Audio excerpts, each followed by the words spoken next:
प्रातस्मरामि हृदि संस्फुरदात्मतत्त्वं सच्चित्सुखं परमहंसगतिं तुर्यं यत्स्वप्नजागरसुषुप्तमवैति नित्यं तद्ब्रह्म निष्कलमहं न च भूतसंगः।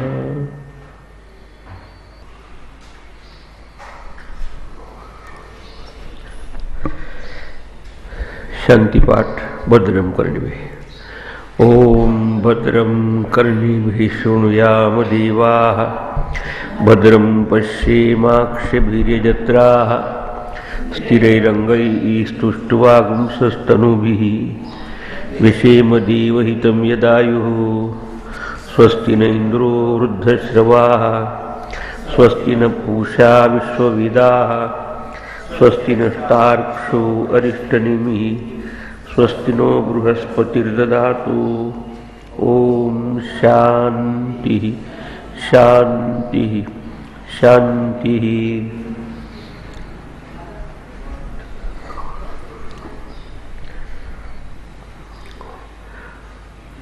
अथ चतुर्थ प्रश्न।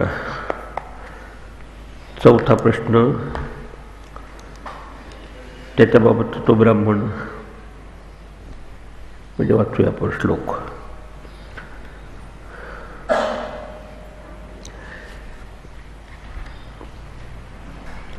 अथ हीनं सौरायणी गार्ग्यः पप्रच्छ कस्मिन् एतस्मिन् पुरुषे कानि स्वपन्ति कान्यस्मिन् जागृति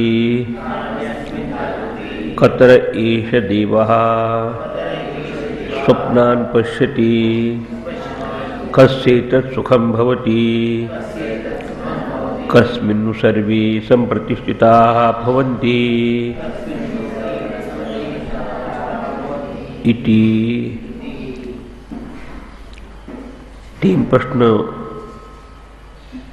आणि त्याचे उत्तर आतापर्यंतच्या विभागात झाल्यानंतर ज्यात विशेषतः जोर दिला आहे कर्म आणि उपासनेवर, आणि म्हणून ते अपराविद्या सदरात येतात आणि साधकांनी की जीवानी हे याचा अवलंबन करून तो जास्तीत जास्त ब्रह्मलोकापर्यंत जाऊ शकतो।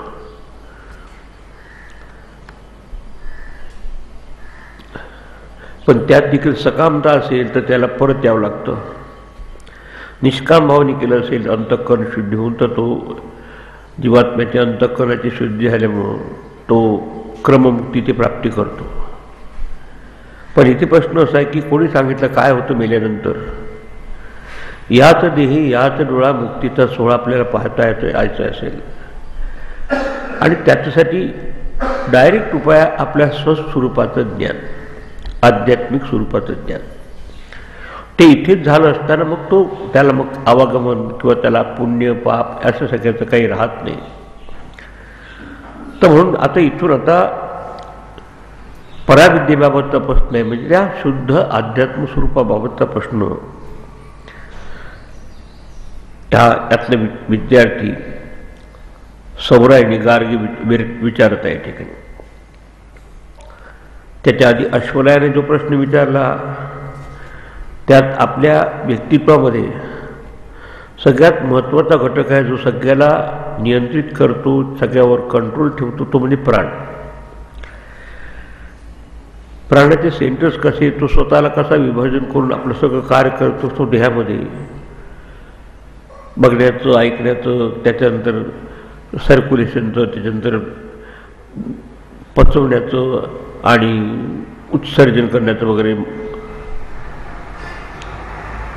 या सगळ्या प्रश्नाचा विचार आपल्या आधीच्या मंत्रामध्ये झालेला आहे। हा ब्राह्मण भागात उपनिषद असल्यामुळे तर एक प्रत्येक ब्राह्मण शब्द वापरतात मंत्राच्या ऐवजी, पण आपण मंत्र याचा अर्थ ते ब्राह्मण समजू। तर याच्यानंतर आता सूक्ष्म प्रश्न आहे की हे प्राणच कुठून निर्माण होतो? म्हणजे ज्याच्यामुळे सगळं कार्य चालतं त्याचं उगमस्थान काय, आणि तो प्राण आपल्या ह्याच्यात असतानाच आपण या 3 अवस्था अनुभवत असतो. स्थूल अशी जागृत अवस्था, सूक्ष्म अशी स्वप्नावस्था आणि कारणात्मक असलेली निद्रावस्था. आता विद्यार्थ्यांनी आपल्या जीवनाचं अवलोकन केलं आहे, कारण जीवन म्हणजे अनुभवधारा. तुम्हाला सगळ्यांचे अनुभव हे 3 सदरात पडतात. एक तर आपण जागे असतो, स्वप्न पाहतो, नाहीतर निद्रिस्त होतो, झोप घेतो. तर त्याचा प्रश्न मोठा सूक्ष्म आहे, हे कशामुळे सगळं चालतं. त्याही आधी जागृत अवस्थेत काय होत असतं, आपल्या ह्या सगळ्या इंद्रियाचे तर सगळे कार्य त्या ठिकाणी बंद झाले असतात. म्हणजे आपल्या बाहेरचं काही संपर्क राहत नाही, कोणाच्या डोळ्यांनी पाहणं, कानाने ऐकणं. इतकं सगळं असताना इंद्रियाचे व्यापार देखील तात्पुरते झोपेमध्ये थांबले असतील तरी आपण झोपेतनं दुसऱ्या दिवशी जागा होतो, निद्रेतून. असं कोण आहे आपल्याला त्या दिवशी, म्हणजे झोपेत देखील काही जगाशी संपर्क नसताना आपल्या जीवनाचं अस्तित्व टिकवून ठेवतो. अशा प्रकारचा थोडा सूक्ष्म असा प्रश्न आहे. केवळ ह्या 3 अवस्थांबाबतचा प्रश्न नसून 3 अवस्थांचं अधिष्ठान काय, पण ते देखील त्या 3 अवस्थांची जाणीव पूर्ण व्हावी जिज्ञासूला या दृष्टीने यांनी प्रश्न केला. आणि म्हणून अर्थशब्द याचा अर्थ आधीचा प्रश्न विचारून झाला. प्राणाच्या स्थानाबाबत त्याचे सेंटर्स कुठे कुठे आपल्या शरीरामध्ये, तो कसा स्वतःला विभाजित करून हे करतो राहतो, या शरीरात कसा येतो आणि तो उत्क्रमण करत असताना कसं जातो, हे सगळं सांगून झालं आधी. आता त्याच्याबाबत त्याचा विषय तो संपला. त्यापेक्षा थोडासा सूक्ष्म असा प्रश्न विचारणारा त्याचा म्हणतो एक अर्थ यानंतर अश्वलायनाचा प्रश्न झाल्यानंतर ज्यांनी प्राणाबाबतचा प्रश्न विचारला, तर आता दुसरा सौर्यायणी तो प्रश्न या ठिकाणी विचारतो. अर्थ हा एनम सौरायणी गार्ग्य पप्रच. सौर्यायणी त्याचं दुसरं नाव आहे गार्ग्य. त्याने आता प्रश्न विचारला.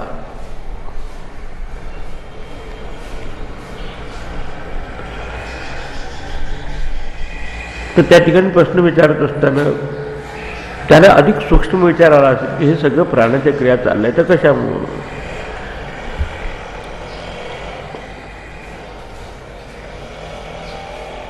त्याच्याबद्दल आता सुरुवात करत असताना गुरुला आदराचा शब्द आपण हे भगवन एतस्मिन पुरुषे कानि स्वपंती, एका प्रश्नामध्येच उपप्रश्न त्यांनी घातले. आजकाल पॅकेज असं त्याप्रमाणे. तर पहिला प्रश्न त्याचा आहे की हे भगवंता एतस्मिन पुरुषे, या शरीररूपी पुरुषात, म्हणजे शरीराला देखील पुरी म्हणतात आणि त्यात राहतो त्यानंतर पुरुष येणार वा पुरुष हा, आणि त्याचंच अधिष्ठान किंवा त्याची जागा अनुभवायची असल्यामुळं याला पुरी म्हटलं. या शरीर या शरीररूपी पुरुषात कानी स्वपंती, कानी म्हणजे कोणती इंद्रिय झोपलेले असतात. झोपेच्या अवस्थेत काय होतं याचं, कारण आपल्याला काही संपर्क राहत नाही जगाचा त्यावेळेस. तर कोणती इंद्रिय झोपतात आणि नंतर बाकीच्या आपल्या व्यापारापासून, नेहमीच्या कार्यापासून ते उपरत कोणते होतात. थोडक्यात सांगायचं म्हणजे सुषुप्तीमध्ये, झोपेच्या अवस्थेत ह्या इंद्रियाचे काही व्यापार आपले राहत नाही, संपर्क आपले बाहेरचे काहीच नाही. बाकी झोपलेल्या माणसाला बाहेर काय आत काय त्याला माहीत नसतं. त्याच्या आधी सगळे व्यवहार आपण डोळ्यांनी पाहण्याचं, कानाने ऐकण्याचं सुरू असतं. इव्हन मनाचे देखील स्पंदनं सुरू असतात, संकल्प, विकल्प, तणाव, शांती, हे सगळं. पण सगळ्याचा हा एक होमोजिनियस अनुभव आहे, सारखा अनुभव आहे की त्या ठिकाणी सगळं शून्य झालेलं असतं झोपेच्या वेळेस. तर प्रश्न त्याचा असा आहे की या मनुष्य शरीरामध्ये कोण कोण झोपत असतात, म्हणजे झोपेला जात असताना बाहेरची व्यापार चेष्टा त्यांनी बंद करून शांततेच्या जागेचा काय असतं, पहिला प्रश्न. दुसरा प्रश्नाचा भाग आहे अस्मिन काली जागृती. अस्मिन पुरुषे काली स्वपंती. कोणकोणते पुरुष त्या ठिकाणी स्वपंतीमध्ये झोप घेतात. स्वप्न आपण नेहमी झोपेमध्येच अनुभवतो. म्हणून निद्रा अवस्थेत सर्व इंद्रिय तात्पुरती विराम पाहून उपराम होऊन जे विलीन होत असतात ते कोणती इंद्रिय, का प्राण सुद्धा त्या विलीन होऊन जातो. आता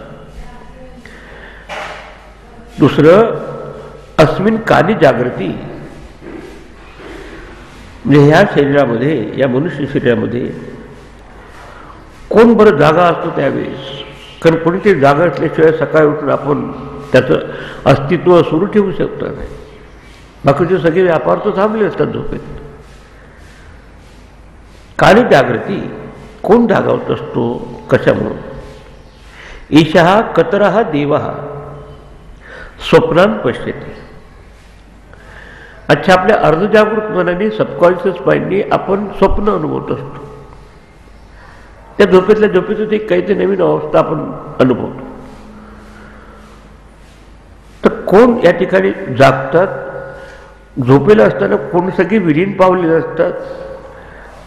त्यानंतर एक जागृत आणि निद्रा या दोघांच्या मध्ये जी अवस्था आहे ती म्हणजे स्वप्नाची अवस्था आहे. तर त्या मध्य अवस्थेत कतरः ईशः देवः स्वप्नान पश्यति. असा कोणता देव आहे की जो स्वप्नाचा अनुभव घेतो आपल्याला. कधी सुखाचं स्वप्न असेल, कधी दुःखाचं असेल. आणि शेवटचा प्रश्न आहे पाचवा, एतत् सुखम कस्य भवती. हे म्हणजे निद्रेमध्ये प्रत्येकाला सुखाचा अनुभव येत असतो. मग तो योगी असो की भोगी असो की रोगी असो. जेव्हा गाढ झोप लागते, सकाळी जागा होऊन त्याला विचारा तुम्ही खूप सुखाने झोपलो होतो म्हणतो. असं कोणी म्हणू शकणार नाही की मी झोपलो होतो पण मला दुःख झालं. आता हे सुख जे आहे ते कोणाला अनुभवायला येतं. म्हणजे याचा अर्थ आपण जेव्हा सुख अनुभवतो, निद्रेचं देखील सगळ्या विचाराचा प्रपंच थांबला असताना जर आपण सुख अनुभवतो झोपेचं, तर ते सुख देखील प्रकाशित करणारा कोणीतरी त्यातून वेगळा घटक असला पाहिजे. म्हणजे या तीन अवस्थाबाबतचा प्रश्न नव्हे. तीन अवस्थांमध्ये काय भूमिका होती आपल्या इंद्रियाची, मनाची, याचा विचार नसते. पण हे जे सुख, त्याला इव्हन झोपेमधलं सुख, काहीही विक्षेप नसताना माणसाला झोपतं, तर ते सुख कस्य भवती, कोणाला होत असतं, कोण अनुभवतं आपल्याला. तर कस्मिन् सर्वेषां प्रतिष्ठिताः भवन्ति इति प्रश्न संपला. हे सर्व देव म्हणजे द्योतनशील आहे. जसं आपल्याला ऐकण्याची देवता म्हणजे कान, बघण्याची देवता म्हणजे नेत्र, तसंच ब्रह्मांडात याची सुद्धा अधिष्ठाती देवता आहे. कारण हे शब्द ऐकण्याची देवता आहे आकाश. नेत्रांनी आपण रूप बघतो तो बाहेर सूर्य देवता आहे. आता बाहेरचा प्रश्न नाही त्याचा, आता सब्जेक्टिव्ह आध्यात्मिक प्रश्न आहे. तर ते समजलं तर मग सगळं ब्रह्मांड लक्षात येतं. तर सर्व देव अनेक वचन वापर. कस्मिन् सर्वे देवाः प्रतिष्ठिताः भवन्ति. देव म्हणजे वेगवेगळे जे फॅकल्टीज आहे आपल्या याच्यात, पाहणं, ऐकणं, वाज घेणं, चव घेणं, याच्या देवता आहे. त्या एकत्रित होऊन उत्तम प्रकारे कशाच्या अधिष्ठानावर किंवा आधारावर हे सगळा खेळ करतात. जागृत अवस्थेत आपल्या प्रपंचाच्या संपर्कात येण्यासाठी पाहणं, ऐकणं. स्वप्नावस्थेत काहीतरी मनाची कल्पना आपण करून आपलं आपलं जग अनुभवत असतो प्रत्येकाचं. निद्रा अवस्थेत स्वप्नाचे अनेकत्व राहत नाही आणि जागृतचे देखील अनेकत्व राहत नाही. पण आपण प्रत्येकजण आपण सुख अनुभवतो. त्या ठिकाणी म्हणता येईल की इंद्रियाचे व्यापार तात्पुरते थांबलेले असतात. अशा वेळेस मग कोणीतरी याच्यामागे अधिष्ठाता असला पाहिजे. जसं हातावर माझ्या घड्याळ आहे, तोपर्यंत घड्याळ आहे, तो म्हणतोय की घड्याळ हातावर आहे. तर घड्याळ हातून काढलं तर काय राहील, घड्याळ नाही आहे पण अधिष्ठान राहिलं. म्हणजे निद्रेमध्ये सगळे विचारांचा देखील निराश झाला. अशी काय वस्तू असते की जे निराबाध असते, त्याचा बाध होत नाही, त्याच्या आधाराने सगळा खेळ चाललेला असतो. मग जागृत मधला असो, स्वप्नातला असतो किंवा सुषुप्तीचा असो. पण त्याला हे सुचवायचं की याच्यापेक्षा आणखी काहीतरी एखादा घटक आहे की ज्याच्यामुळे सगळे फंक्शन, सगळी कार्य चालतात आपली.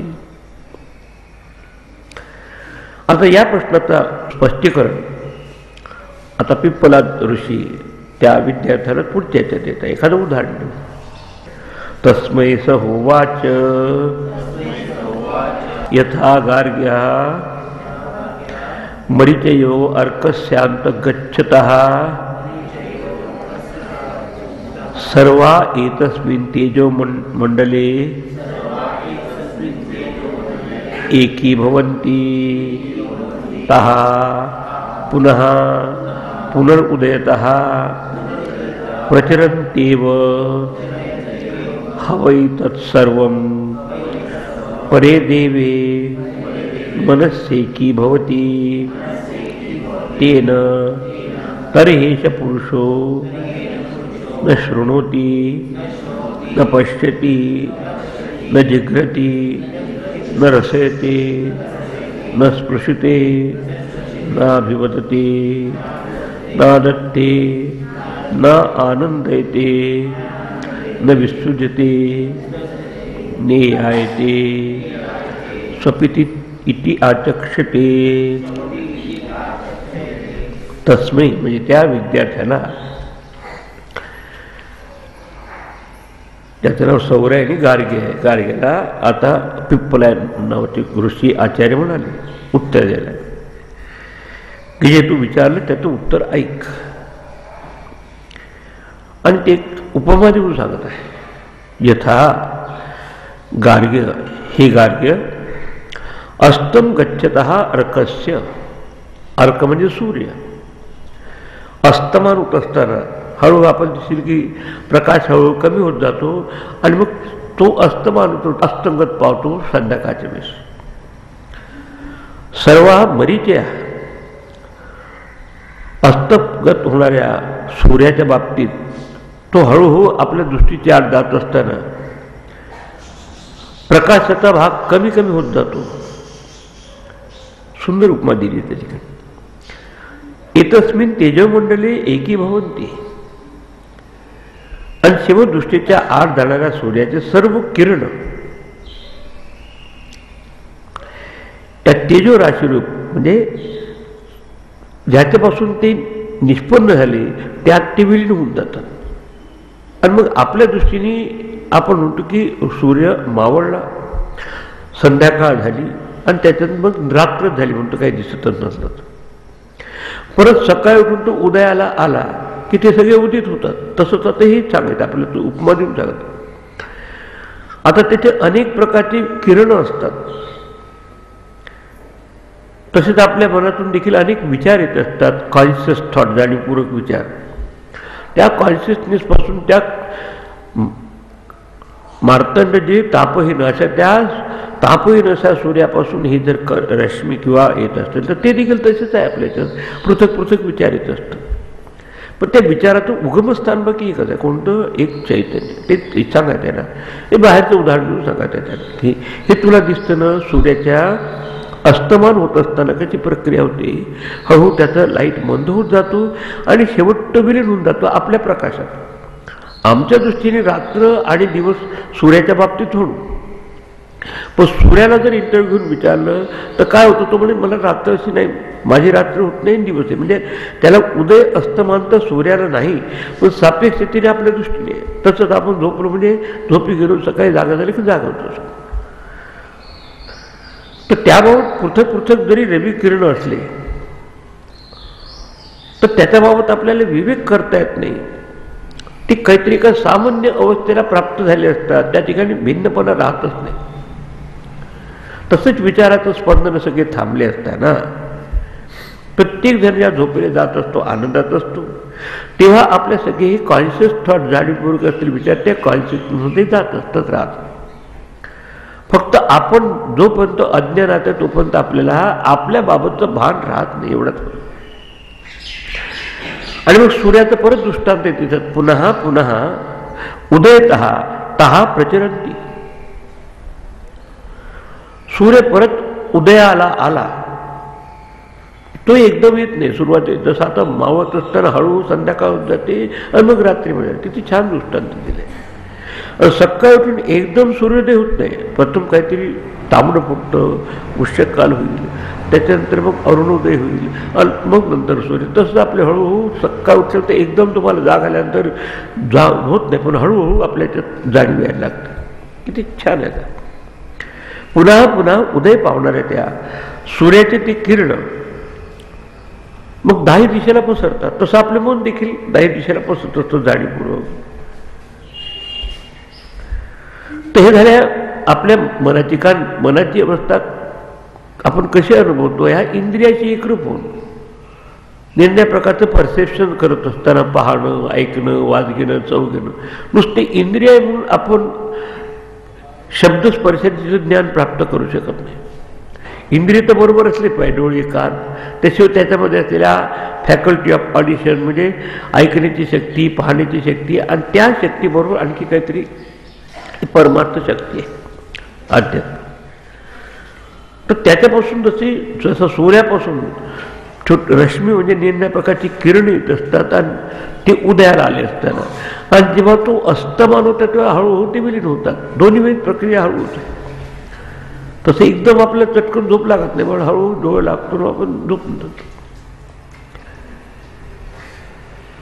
तर सूर्याचे किरण अशा नंतर 10 दिशेला पसरतात. तसंच आपलं मन जाणीवते सांगा इथे तुलना करू. एवम याप्रमाणे हा झाला दृष्टांत. आता तो दाष्टांताला लावतो. हा एतच सर्व परे देवे मनसी एकी भवती.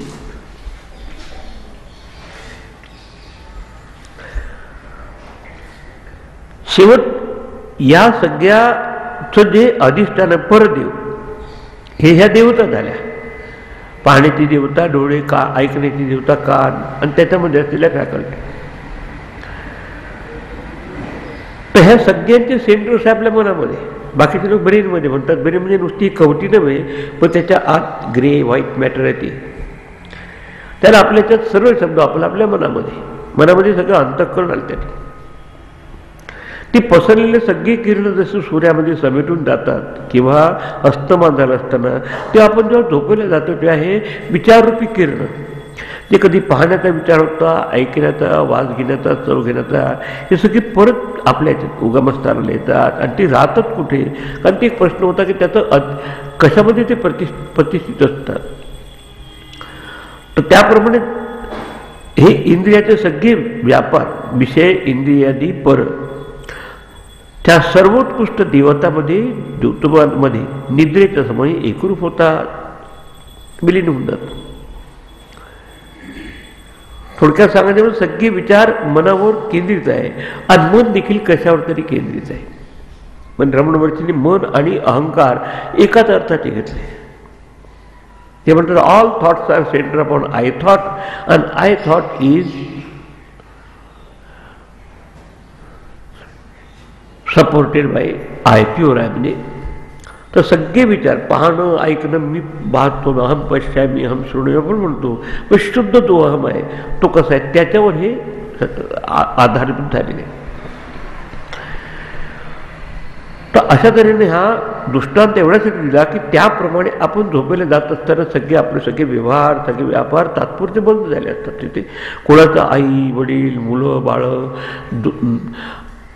नोकरी, धंदा, व्यापार, काही त्याचे सगळं बंद झालं असतं.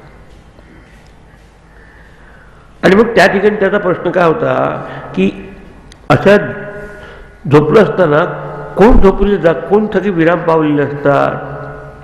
तर तसे जसे किरण जसे त्यात आत जातात तसे सगळे तुमच्या ठिकाणी विराम पावले. कोण कोण जागतात त्या ते सांगितले. ते न त्या अर्थी तरी त्या झोपेच्या वेळेस एषा पुरुषा, काय आपलं ॲक्च्युली अनुभव होतो त्यावेळेस की हा पुरुष म्हणजे आहे जीवात्मा. न शृणवती, काही शब्द ऐकत नाही. खूप गाढ झोप लागली तर आपल्याला काय ऐकायला येत नाही. आपल्या शिबी दिली काय की आपलं काय चांगलं. न पश्यती, आपण काही बघतही नसतो. न या येते, तो काही ऐकत नसतो, काही बघत नसतो, काही वास घेत नाही. म्हणजे सगळं त्या ठिकाणी आलं त्यात एक एक शब्द की अशा ह्याच्यात त्यात आपले सगळे परसेप्शन, सगळे पाहणे, ऐकणं, वास घेणं तात्पुरतं थांबलेलं असतं. आपण ते निदान कॉन्शियस नसतो, जाणून सगळं त्या ठिकाणी आल्या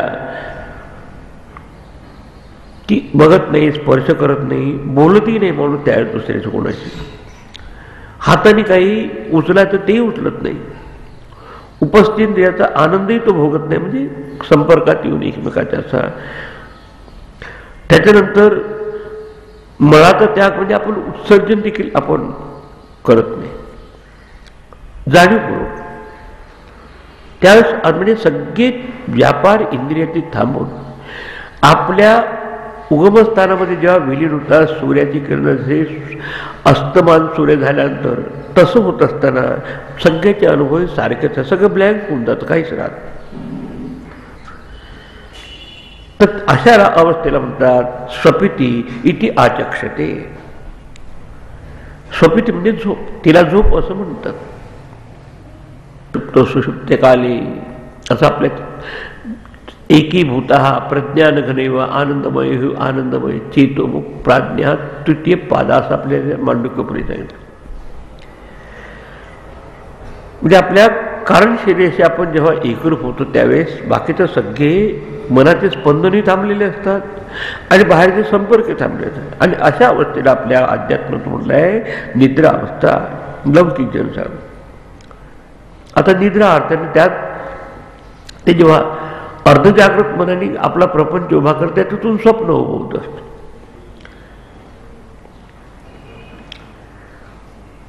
आता हे एकी भाव होणं म्हणजे त्या कॉन्शियसनेस त्या चैतन्यामध्ये एकत्रित होतात. श्रुताधिकांत सगळे अनेकत्वाचा आणि मनाच्या तंत्रावरती अवलंबून आणि मन कसं तरी कशामध्ये विलीन झालेलं असतं. ते काय अजून सांगितलं नाही.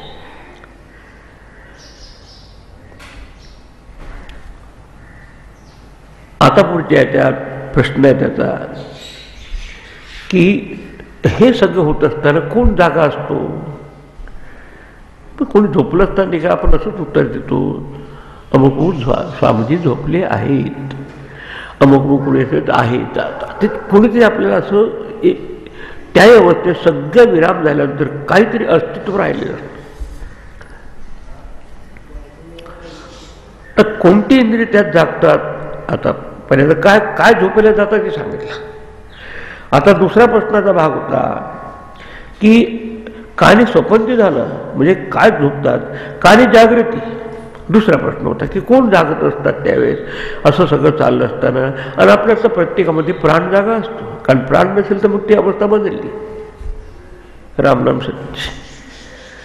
आता ते कसं होतं आता ते आता पुढच्या याच्यात सांगत आहे. आणि ती आता हे बघा थोडंसं याच्यात तुम्हाला जरा टेक्निकल वाटेल, कारण ही वैदिक भाषा आहे. वैदिक काळात अग्निहोत्र करायचे ते कसे मॅच बॉक्स घेऊन आणि मग त्याच्यातून आपले दिवे लावायचे असं अग्निहोत्र करायचे. एक त्याच्यात मुख्य असं काहीतरी फायर राहायचं, अग्नी राहणार आणि त्याच्यापासून बाकीचं सगळं गृहस्थी लोक आपलं पूजा अर्चा किंवा काही काम करायचं. तर गुरुदेवांनी म्हटलं की तुम्हाला समजा काही याच्यातला भाग नाही जरी समजला ते जास्त त्रास करून नका, पण मुख्य मुद्दा त्याचं लक्षात ठेवा. दृष्टांत कसा द्यायचा, बाहेरचा दृष्टांत दिला सूर्याचा. आता इथे आपल्याच्यात कोण जागत आहे त्यासाठी काही ते सांगितलं पाहिजे. सगळे फंक्शन तात्पुरते थांबलेले असतात. तर त्या ठिकाणी आता एक अग्निहोत्रात एका दृष्टांत देऊन त्यात आपण काही आहुती देतो आणि त्यातून ज्योत प्रज्वलित होते आणि मग एकदा प्रज्वलित झाली की त्याच्यापासून अनेक ठिकाणी आपण हे लावतो.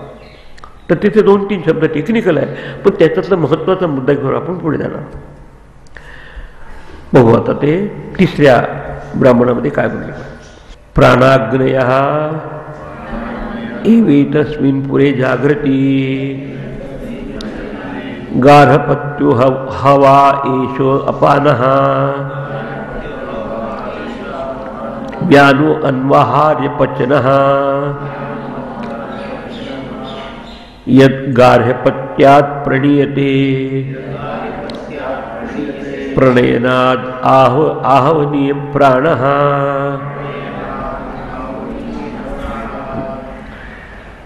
आता त्या विद्यार्थ्याला, वैदिक विद्यार्थ्याला ते माहिती आहे, जसं आजचं आपण काही कॉम्प्युटरची भाषा पोचली तर त्या ऋषीला काही समजणार नाही, तसं ती भाषा आता समजणार नाही. पण त्यातून एक मुख्य मुद्दा घ्यायचा की त्या मुख्य मुद्दा कोणत्या प्रश्नाचं उत्तर देण्यासाठी वापरला आहे की ते सगळे झोपलेले असतात ते आम्हाला समजलं, पण इतकं असून कोण जागा असतो त्या ठिकाणी, आणि मग आपण आपलं अस्तित्व कंटिन्यू करतो जागा झाल्यानंतर. तर आपल्यामध्ये असलेला प्राण तो श्वासोश्वास रूपाने सुरू आहे, आणि ते 5 म्हणजे पंचप्राण घ्यायचे, प्राण, अपान, व्यान, उदान आणि समान. तर एतस्मिन पुरे म्हणजे ह्या सगळी जी इंद्रिय झोपेला गेली असताना, श्रोत्रादी इंद्रिय झोपली असताना या पुरामध्ये, ह्या पुराला किती आहे, 90 पुरे देही असं म्हणणं आहे. गीतेत आहे 5व्या अध्यायात 2 डोळ्याची छिद्र, 2 कानाची छिद्र, 2 नाकाची छिद्र, 6 झाली, 7, आणि खाली 2 छिद्र असतात. असं ते 9 पुरी दे. ह्या 9 पुरामध्ये, म्हणून त्याला पुरुष का म्हणतात, पुरुषेनाद्वा पुरुष. या देहरूपी नगरीमध्ये जीवात्मा राहतो, मग त्या म्हणतात पुरुष. तर हे सगळे बाकीचे व्यापार बंद झाले असतात, पण या 9 रूपी देहामध्ये, नगरामध्ये कोण जागा असतो त्याचा प्रश्नाचं उत्तर ती सांगत आहे. प्राणाग्नय हा एव जागृती. प्राणाग्नय म्हणजे हा पंचप्राण जागे असतात, म्हणून तर आपलं जरी आपण बाकीचे व्यापार जरी तात्पुरते बंद झाले तर आपल्या शरीराचं रुद्राभिसरण सुरू असतं, सर्क्युलेशन सुरू असतं, पोटाच्या द्वारा, जठराग्नीच्या द्वारा डायजेशनचं काम सुरू असतं झोपेत. आणि बरोबर झोप नाही, बरोबर ते आपल्या त्या प्रक्रियेवर थोडा परिणाम होतो. बाकी तर कुठे ज्या ठिकाणी समान न्यायचं असेल तर त्या ठिकाणी नेण्याचं काम करत असतो. म्हणजे हे 5ही प्राणाचे कार्य त्या ठिकाणी सुरू असतं. भाष्यकार म्हणजे अग्नय हा इव अग्नी. जसं अग्नी प्रज्वलित असतो तो कधी कधी बिलकुल अगद्या अव्यक्त म्हणजे सूक्ष्म अवस्थेत जातो, परत त्याच्यापासून हे ज्वाला प्रकटित होत असतं. तसं आता या पंचप्राणाचे वायू जे अग्नी ते जागतात. हे प्राणाचं अग्नित्व गौण आहे, मुख्य नाही, पण आपल्याला समजा म्हणून सांगितलं. आता पंचप्राणामध्ये सामान्य त्याचं साधारण असं कोणतं की जेणेकरून आपण तिथे कुंड राहायचे, एक मुख्य असं अग्निहोत्राचा कुंड गृहस्थी माणसाला सुरुवात करायची, आणि मग तिथून दुसरे काय म्हणतात की दुसरे अग्नी पेटवले जायचे. तर आता हे त्याला टेक्निकल नाव आहे. एषः अपानः गार्हपत्य. आपल्यामध्ये अपान वायू जो आहे, अपान वायूचं कार्य कोणतं की जे पचून झाल्यानंतर जे नको त्याला आपल्या शरीरातला असलेला जो भाग आहे मलमूत्र ते विसर्जन करणं, आणि ते झाल्याशिवाय आपण खाऊ शकत नाही. पहा, जेव्हा जेव्हा आपण काही आधीचा भाग विसर्जन केल्याशिवाय पोटात आपण भूके लागत नाही. तर त्याचं प्रतीक त्यांनी सांगितलं आहे तिथे. तर हे वैदिक काळचे शब्द आहे गार्हपत्य. 3 प्रकारचे अग्नी राहायचे, एक मध्ये, एक उजव्या बाजूला आणि एक डावीकडे. तर त्याला एक नाव दिलं आहे गार्हपत्य, ज्याच्यापासून बाकीचे अग्नी पेटवतात, गृहस्थी माणूस लागतो. सो अपान तो आहे, तो गार्हपत्याच्या बरोबर घ्या, कारण मूळ अग्नी असल्याशिवाय बाकीचे आपल्याला उपअग्नी सुरू करतात. तो कशा सामान्यपणे त्याला म्हटलं आहे यात गार्हपत्यात प्रणीयते. कारण अग्निहोत्राच्या वेळी गार्हपत्य नावाच्या अग्नीपासून दुसरे अग्नी प्रज्वलित केले असतात, जसं आवाहनीय अग्नी म्हणतात. प्रणयनाथ म्हणजे अशा रीतीने त्याच्यापासून त्यात ते पेटल्यानंतर मग गार्हपत्य अग्नी प्रणयन असं त्याचं एक यौगिक नाव आहे. तर त्याच्यापासून बाकीचे प्रज्वलित केले असतात. तसंच आपल्या अपान वायूनंतर प्राण, म्हणून मग प्राणापान समायुक्त हा पचावी अन्नम चतुर्विधम, 4 प्रकारचं अन्न पचतो भगवंताच्या जठराग्नीमध्ये. तर थोडक्यात सांगायचं म्हणजे एक मुख्य सेंटर पॉईंटला एक अग्नी असतो, त्याच्यापासून बाकीचे उपअग्नी करणार. एक उजवीकडे ठेवला त्यानंतर दक्षिण अग्नी आणि गार्हपत्य अग्नी असतात. आणि आव आणि अग्नी. तर अशा रीतीने त्याच्यापासून दुसरीकडे अग्नी नेल्यामुळे त्याला तर गार्हपत्य अग्नी प्रणयन असं नाव त्याला प्राप्त झालंय. तसाच निद्रिस्त पुरुषाला जेव्हा झोपेला जातो तेव्हा हे संपूर्ण डायजेशनचं तर काम होतं आणि मग त्याच्यापासून जेव्हा त्याचं अपान व्हायच्या शक्तीने जेव्हा मल वगैरे विसर्जन होत असतं तेव्हा आपण ते तयार होत असतं मग खाण्यासाठी. तसं मग परत ताकद येते आपण. आता दुसरं एक आणखी म्हणून हा प्राण हा आवनीय स्थानीय वायू आहे. व्यान हा अन्वाहार्य पचन हा दुसरा शब्द. आता तो त्यावेळेसचा तांत्रिक शब्द आहे. अन्वहार्य पचन हा हृदयापासून उजव्या छिद्राच्या द्वाराने निघत असल्यामुळे त्याचं दक्षिण दिशे संबंध आहे. आणि त्या अग्निहोत्रामध्ये की दक्षिण भागाला म्हणजे उजव्या बाजूला एक ठेवलेला असतो तो त्याच्याबरोबर त्या लावायचा. थोडक्यात त्याच्यावर एवढी आयडी घ्यायची आपल्याला जास्त कॉम्प्लिमेंट करण्याच्या ऐवजी की एक मुख्य असं अग्निहोत्रापैकी अग्नीचं अधिष्ठान असतं त्याच्यापासून बाकीचे होत असतात. तसं आपल्या त्याचे मुख्य प्राण आहे आणि मग पंचप्राण प्रत्येकाकडे वेगवेगळे काम दिलेले आहे. त्या आधी सांगितलंच होतं. एखाद्या राजासारखा जसा राजा एका ठिकाणी राहतो आणि मग प्रत्येकाला आपलं आपलं अधिकाऱ्याला अमके अमके गावचं तू अधिपत्य कर वगैरे तो सांगत असतो. तसं त्याच्यानंतर मग एकाकडे सर्क्युलेशनचं काम, एकाकडे डायजेशनचं काम, एकाकडे उत्सर्जनाचं काम वगैरे ते सुरू होत असतं आणि एकाकडे विचार अडकले असताना उडान व्हायचं काम त्यात काढायचं. तर त्यात जसं हे आपल्याला आहुती टाकले असतात तर त्याच्यासाठी आहुती टाकण्यासाठी दोन गोष्टी, श्वास आणि उच्छ्वास. त्याचं पुढचे त्याचे कनेक्शन पुढे होतात. यद उच्छ्वास निश्वास निश्वासो एतावाहुती स्वयं समम नयति इति ससमानः मनुह वाव यजमान इष्टफलम एवोदानः स एनम यजमानम अहरहर ब्रह्म गमयति. आता याचं अग्निहोत्र किंवा काही यज्ञ करायचं असेल तर कोणी यजमान असतं, काही होतृ लोक असतात त्या ठिकाणी सांगणारे, आणि कोणीतरी जो संकल्प करतो तो यजमान. तर आपल्या ते संकल्प करणारा यजमान आपल्या ह्याच्याबरोबर कोण आहे? आपलं माइंड, आपलं मन आहे. तर त्याला त्यात लावून सांग यत जात हे दोन उच्छ्वास निश्वास हो येतो आहुती, ह्या दोन आहुती समजा.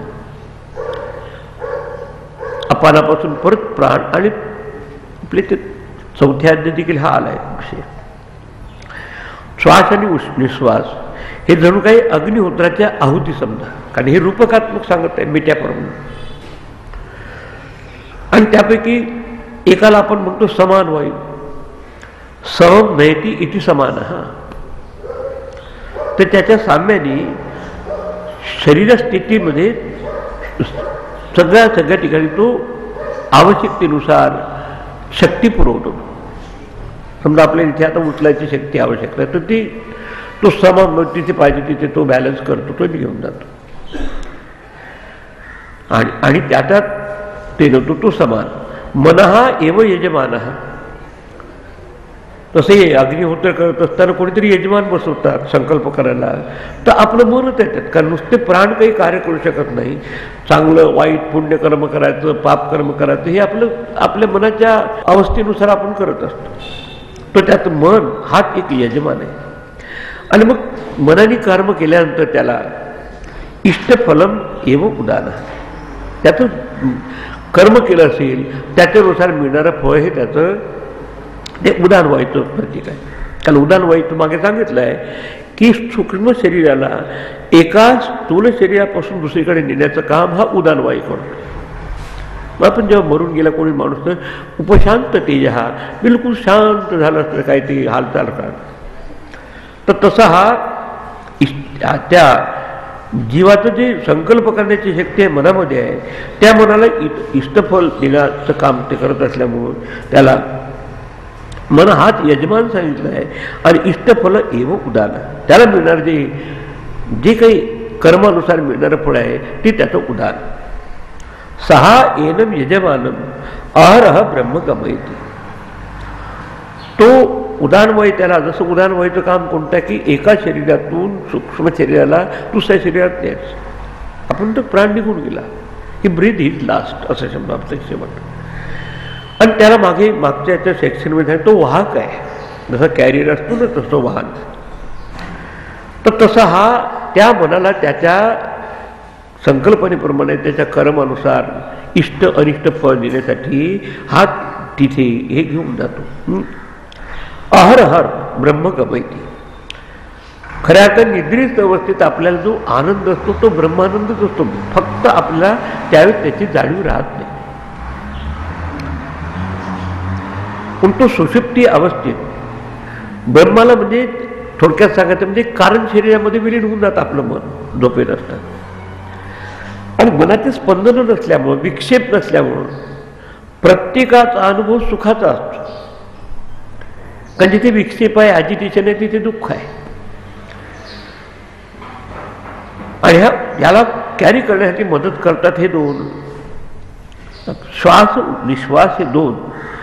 त्यात जसं आवनीमध्ये, कारण आवनीमध्ये काय करतात, एका ठिकाणी घेतलेला मग त्याच्यातून तो दुसरीकडे कॅरी करतात, तसं आता हे मदत करतं. या होमाच्या दोन आहुती. आणि ह्या दोघांचं साधर्म्य असल्यामुळं उच्छ्वास आणि निश्वास यांना आहुती म्हटलंय आपल्या याच्यात. समान वायू हाच होय आपल्या याच्यातला. कारण होमकर्त्याप्रमाणे तो उश्वास आणि निश्वास असलेल्या आहुतीनं शरीराच्या स्थितीसाठी समतेने ते पोहोचवतो. थोडक्यात आता रूपकात्मक दृष्टीने सांगितलंय. आपल्या त्यात सतत सुरू आहे प्राणापान असं हे करवून. आणि त्यात थोडंसं जर बिघडलं तर आपली तब्येतही बिघडते त्यानं. आता असं जाणणाऱ्या उपासकाची निद्रा हेच एक प्रकारचं अग्निहोत्ररूपी हवन होत असतं. या हवनातून दृष्टांत दिला. कारण हे त्या विद्यार्थ्याला बरोबर समजणार, आपल्याला एकदम नाही लक्षात येतं पाहिजे. आता याविषयी अधिक विवेचन देत आहे. तिसरा प्रश्न त्याचा काय होता की कोण जागतो आणि कोण जागृत आणि सुषुप्तीच्या मधला अनुभव तो स्वप्न. आता थोडक्यात सांगायचं, निद्रेत सगळ्या फॅकल्टीज आपल्या विराम पावलेल्या, त्यासाठी देखील हे प्राण मदत करतात. जसं आपल्या अग्निहोत्रामध्ये आहुती देत असताना. आणि आपण बघू शकतो की आपल्या समजा मनाचा मूड बरोबर नसेल तर आपल्या श्वासोश्वासाची गती देखील आपली बिघडलेली असते. काही वाईट विकार आले म्हणाला तरी आपल्याचं जेव्हा मन शांत असतो ते हे देखील रिदम बरोबर चाललेलं असतं. म्हणून हे काही ठिकाणी असं म्हटलं की प्राणावर मन अवलंबून आहे, मनावर प्राण अवलंबून आहे. आणि त्यात मुख्य जे कार्य सुरू असतं ते म्हणजे उश्वास आणि निश्वास, इन्स्पिरेशन आणि रेस्पिरेशन. आत प्राण घेतो आपण, काही बाहेर सोडतो. आणि हे एक प्रकारचं हे अग्निहोत्र चाला. पण त्या ठिकाणी बाकीचे सगळे झोपलेले असतात. मग इंद्रियाचे व्यापार थांबलेले असतात. फक्त हा व्यापार सुरू असतो. इव्हन कधी कधी कोमामध्ये कोणी जातात पेशंट, तर त्यावेळेस बाकीचे सगळे व्यवहार त्याचे थांबले असतात. तरी पण तो जिवंत असण्याचं कारण त्याचे प्राण सुरू असतात. त्याचं म्हणजे श्वासोश्वास. आता हे दोन तर निर्देशन झालं. आता तिसरा प्रश्न त्याचा होता की स्वप्नामध्ये हा जो पुरुष आहे स्वप्नान पश्यती एषः कतरः देवः स्वप्नान पश्यती. कोणत्या देवता स्वप्न पाहतो? खऱ्या अर्थाने जीवात्मक निर्णय अवस्थेतून जात असतो. कॉमन डिनॉमिनेटर आहे. जागृत अवस्थेमध्ये देखील मी जागृत अवस्था अनुभव करणारा जागृत अभिमानी आत्मा आहे. सूक्ष्म शरीराची एकरूप होऊन स्वप्नाभिमानी आत्मनी तेच असतो मी. कारण म्हणून आपल्याला आठवतं स्वप्नातलं काय. निद्रेमध्ये देखील आपण झोपून जागा झाल्यानंतर त्याला विचारावं तर म्हणतो की मी खूप सुखाने झोपलो होतो. याचा अर्थ स्मरण करणारा आणि अनुभव करणारा लॉ ऑफ मेमरीप्रमाणे एकच असला पाहिजे. तर त्याच्यामुळे स्पष्ट होतं की ज्या अर्थी निद्रेतून जागेला झालेला माणूस म्हणतो मी खाली झोपलो होतो, त्यातून झोपेत देखील कोणीतरी होता. तर ते जागं ठेवण्यासाठी, ते जर आपल्याला जिवंत पण ठेवण्यासाठी कोणीतरी मदतगार असेल तर ते आपल्यामधली ही प्राणशक्ती. आता थोडक्यात सांगायचं म्हणजे बाकीचे सगळे इंद्रियाचे व्यापार थांबलेले असतात. ते इंद्रियाचे व्यापार थांबले असताना का जागृती कोण जागतो त्याचं उत्तर दिलं, आपल्यातला प्राण जागा असतो बस. आणि त्याचं बाकीचं फंक्शन सुरू असतं तरी आपल्या मनाचं कार्य नसलं तरी. आता हे दोन बाबत झाला भाग. तर त्याच्यापासून जसं अपनापासून पण प्राणाची सुरुवात होते तसं झोपेत गेल्यानंतर सकाळी आपण कोणाला भेटायचं नाही, जागृत अवस्था सुरू होते. आता जागृत अवस्था आणि निद्रा अवस्था याच्या मधली अवस्था आहे स्वप्नावस्था. तर त्याचा प्रश्न आहे की स्वप्नावस्थेत स्वप्नात कतर देव हा पश्यती, कोणते देवता का स्वप्नाचा अनुभव घेत असतात, हा पुढचा प्रश्न आता याचा सांगत होतो. अत्रेश देव स्वप्ने महिमानम अनुभवती दृष्टम उपपश्यति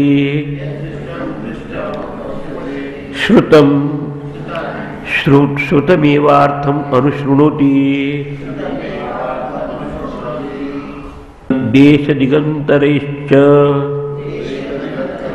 प्रत्यनुभूतं पुनः पुनः प्रत्यनुभवति दृष्टं च श्रुतं च अनुभूतं च सच्च सर्वं पश्यति. आता ही मधली अवस्था स्वप्नाची अवस्था. कशी आपण स्वप्नाची अवस्था अनुभवतो तुमचे घ्या. दिवसभर आपण डोळ्यांनी पाहतो, ऐकतो, वास घेतो, त्याचे आपल्या मनावर संस्कार होत असतात. काही त्याच्यातल्या वासना एक्झॉस्ट झाल्या असतात आणि काही वासना संपलेल्या नसतात.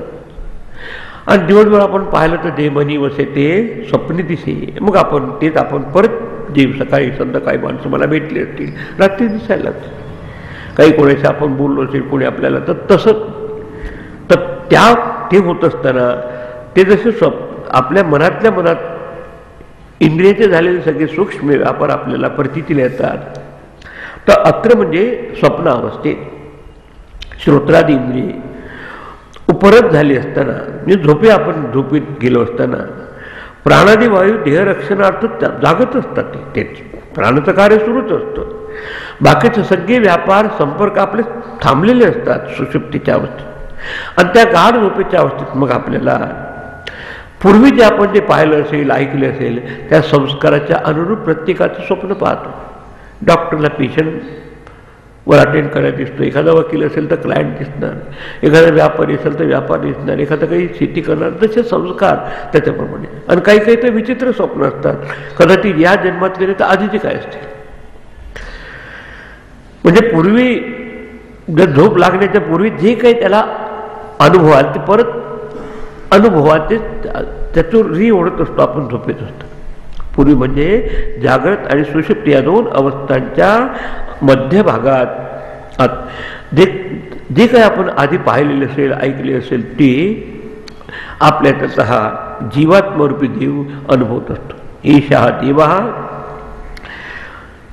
ज्याने सूर्यकिरणाप्रमाणे आपल्या स्वरूपामध्ये श्रोत्रादी करणांचा उपसंहार केलेला असतो, विलीन केला असतो, तोच जीव अजून जागाही झाला नाही पूर्ण आणि झोपलेलं नाही मध्य अवस्थेत, ज्याला आपण म्हणतात अर्धजागृत मनाने सबकॉन्शियस माइंड हा अनुभवतो. स्वप्ने महिमानम अनुभवती.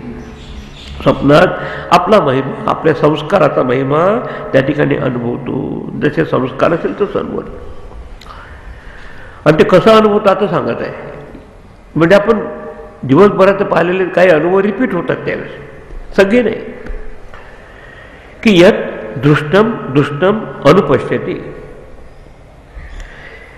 की कोणी एका मित्राला पुत्राला कोणा आपण भेटलो असेल आणि पाहिलं असेल तर त्याच्या वासना तयार झाले असतात संस्कार.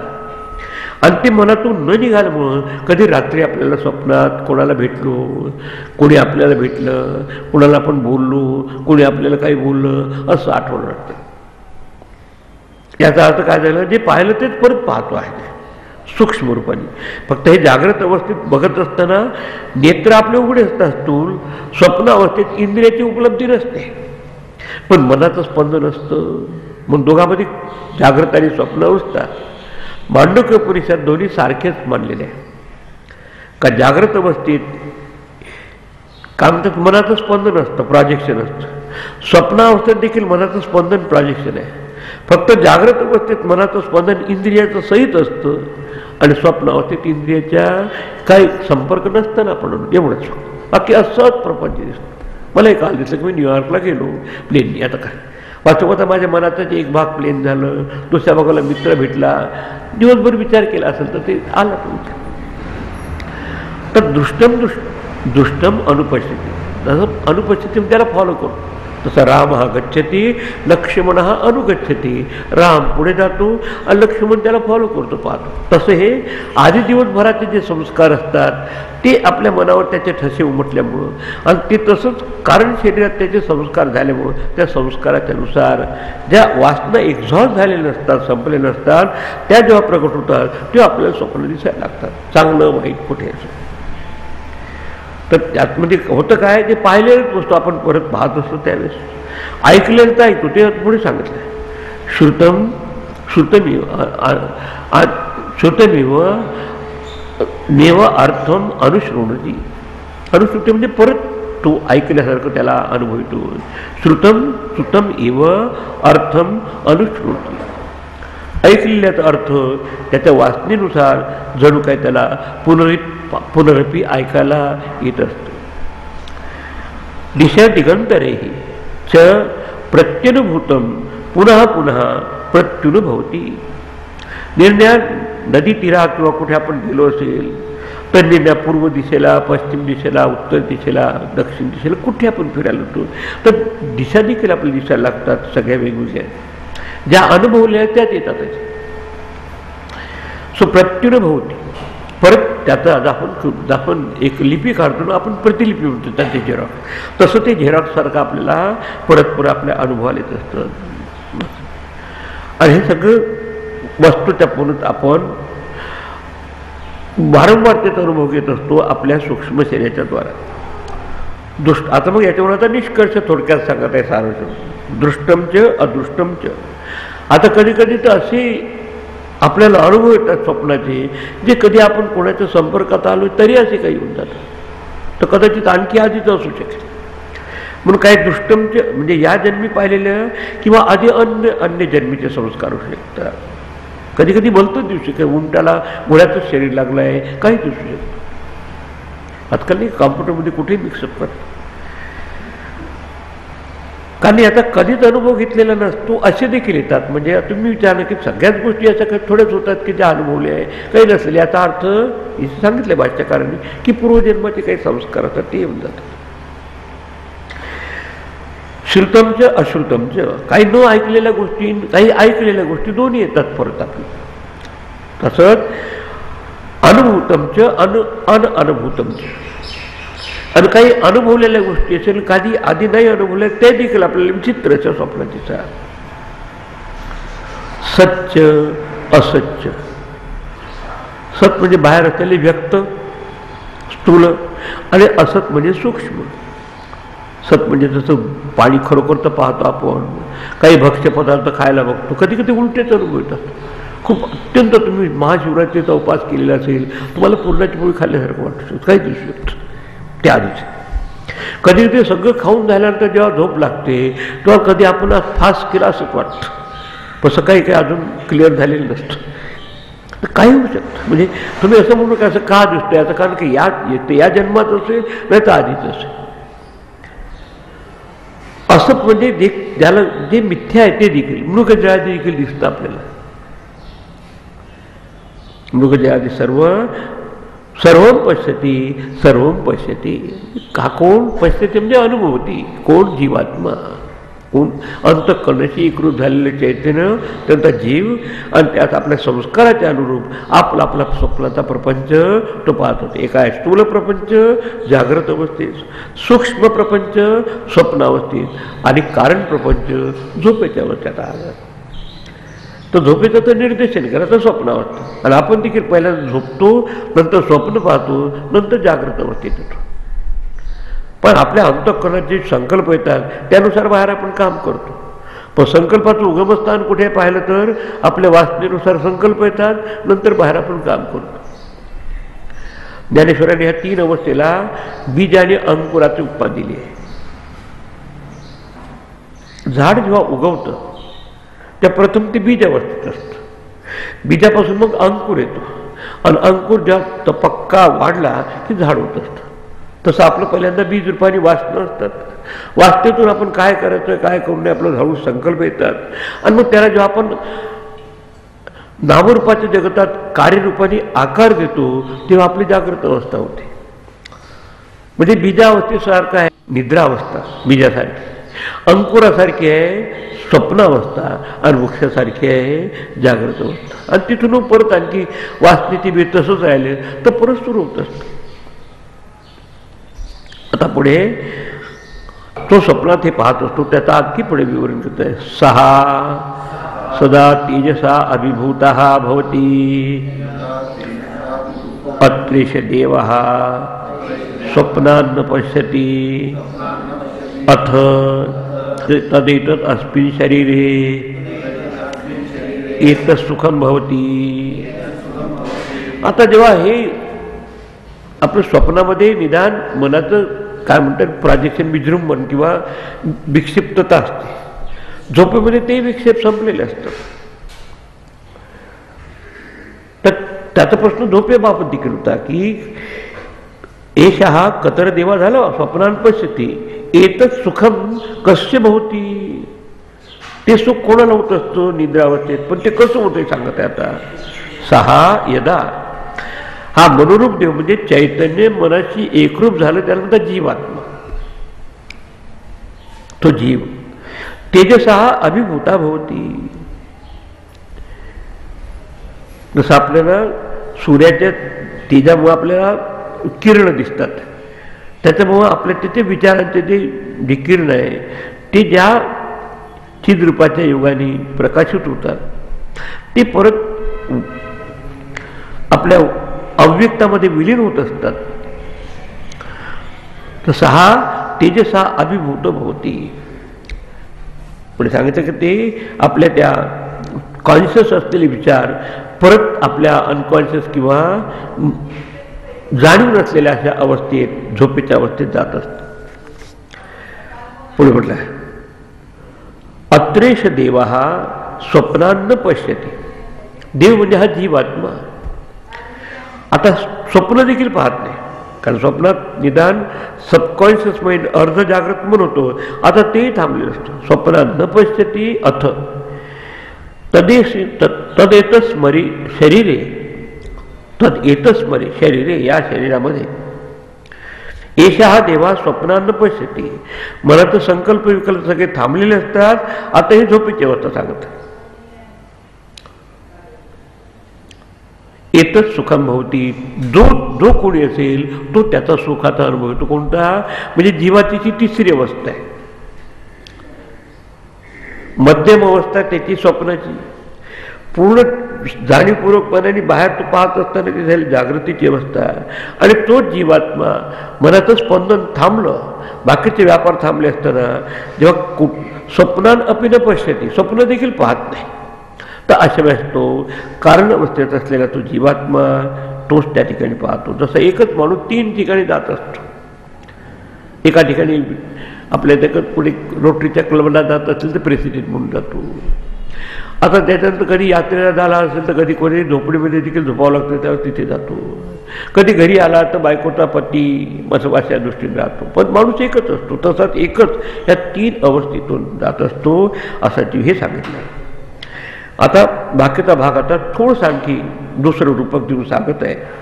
ते कशा तऱ्हेचं हे एकत्रीकरण होत असतं आता दुसरा दृष्टांत देऊन सांगत आहे.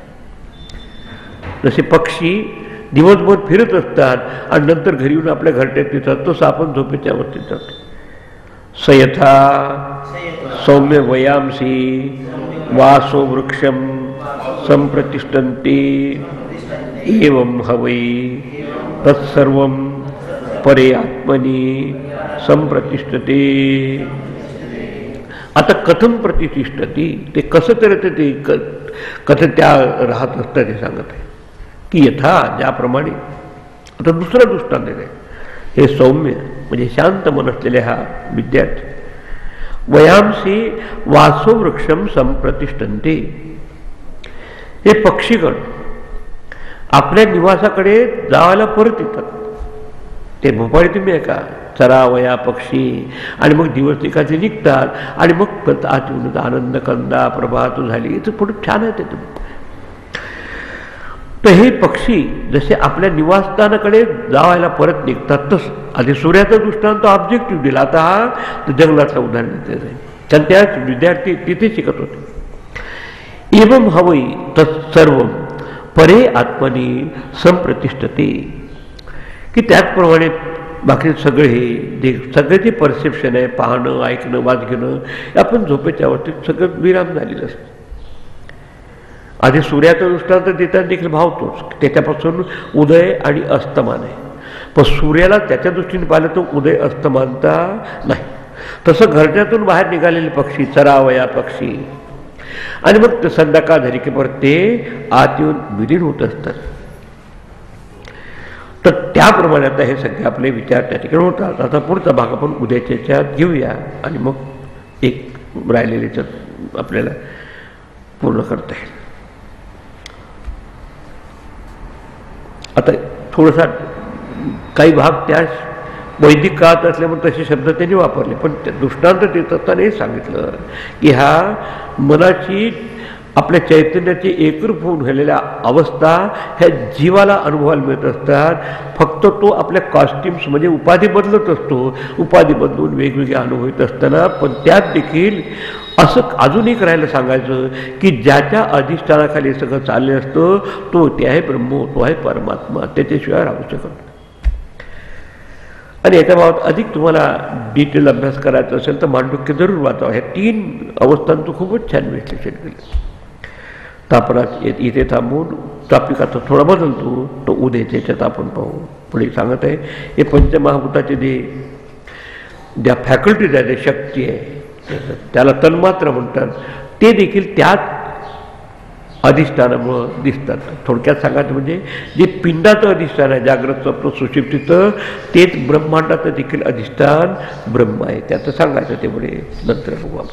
ओम भद्रं कर्णिभिः शृणुयाम देवाः, भद्रं पश्येमाक्षभिर्यजत्राः, स्थिरैरङ्गैः स्तुष्ट्वागुंसस्तनूभिः, व्यशेम देवहितं यदायुः. स्वस्ति न इन्द्रो वृद्धश्रवाः, स्वस्ति न पूषा विश्ववेदाः, स्वस्ति नस्तार्क्ष्यो अरिष्टनेमिः, स्वस्ति नो बृहस्पतिर्ददातु. ओम शांति शांति शांति. हरि ओम. श्री गुरुभ्यो नमः. हरि ओम.